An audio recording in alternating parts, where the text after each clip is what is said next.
भारत पाकिस्तान की एम्बेसी को बंद करने की धमकियां दे रहा है। पाकिस्तान की एम्बेसी को बलोचों की एम्बेसी के साथ रिप्लेस करने की कोशिशें कर रहा है। किस तरह पाकिस्तान की एम्बेसी के स्टाफ को हरासा किया जा रहा है, किस तरह पकड़कर उन बेचारों को इंटेरोगेट किया जा रहा है, आज की इस वीडियो में हम आपको बताएंगे। और किस तरह भारत ने पाकिस्तान की ISI पर इल्जाम लगाया है कि वो दिल्ली के अंदर जासूसी कर रही है, पाकिस्तान के लिए मजीद राहें खोल रही है। आज की इस वीडियो में हर चीज खोल खोल कर बयान करेंगे। आपसे छोटी सी गुजारिश है कि हमारी वीडियो को ज्यादा से ज्यादा शेयर कीजिए ताकि लोगों को मालूम हो सके कि भारत और बलोचिस्तान के जो दहशतगर्द हैं आपस में कर क्या रहे हैं। तो सबसे पहले आपको बताते हैं कि भारत की दिल्ली पुलिस ने पाकिस्तान की एम्बेसी के 2 वीजा असिस्टेंट को गिरफ्तार करके उनको इंटेरोगेट करना शुरू कर दिया है। भारत से कुछ इतलात ये भी है कि पाकिस्तान के इन दोनों वीजा असिस्टेंट को हम अगले 24 घंटों से लेकर 48 घंटों तक पाकिस्तान डिपोर्ट कर देंगे। इसके अलावा भारत ने पाकिस्तान को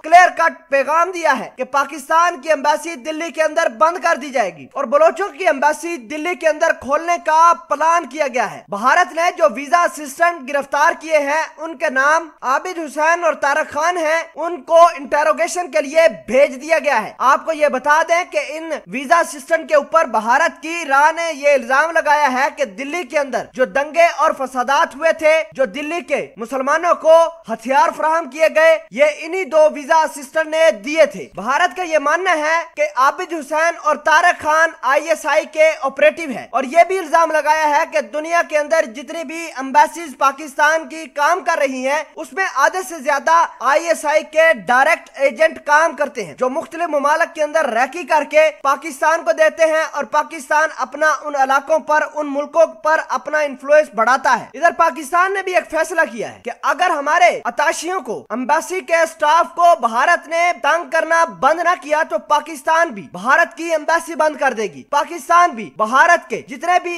एम्बेसडर हैं उनको राह का एजेंट डिक्लेयर कर देगी। अगर भारत ने हमारे इन 2 वीजा असिस्टेंट को पाकिस्तान डिपोर्ट किया तो हम भी इंशाल्लाह सुबह इस्लामाबाद से भारत के वीजा असिस्टेंट को डिपोर्ट कर देंगे। भारत को इसके लिए भी तैयार रहना चाहिए। भारत की राह ने पाकिस्तान के हाई कमिश्नर के ऊपर इल्जाम लगाया है कि पाकिस्तान से बहुत सारा रुपया पैसा पाकिस्तान का हाई कमिश्नर लेकर भारत के अंदर आता है और भारत के अंदर मौजूद जितने भी दहशतगर्द हैं उनको देता है। अब सवाल ये पैदा होता है कि भारत के जो एयरपोर्ट वाले अंधे हैं, पाकिस्तान से अगर रुपया पैसा आ रहा है तो उसको चेक किसने करना है? फजूल में पाकिस्तान को बदनाम करने के लिए भारत ने पाकिस्तान के ऊपर इल्जाम लगाना शुरू कर दिए हैं। भारत का इस तमाम तर काम को मैं एक और फॉल्स फ्लैग ऑपरेशन का नाम देता हूं। भारत मुख्तलिफ तरीकों से अपने लोगों को अटैक करके पाकिस्तान पर इल्जाम लगाकर अपने फायदा सोचता है। बहरहाल हम आपसे गुजारिश ये करते हैं कि अगर पाकिस्तान आर्मी के किसी भी शख्स को, पाकिस्तान की ISI के किसी भी शख्स को नुकसान पहुंचाने की कोशिश की तो हम भारत का तहस नहस कर देंगे। नाज़रीन ग्रामी, क्या आप समझते हैं कि पाकिस्तान को भी भारत की इस घटिया हरकत के हवाले से कोई बड़ा एक्शन लेना चाहिए या नहीं? कमेंट सेक्शन में अपना इजहार ख्याल जरूर पोस्ट कीजिएगा। जज़ाकल्लाह।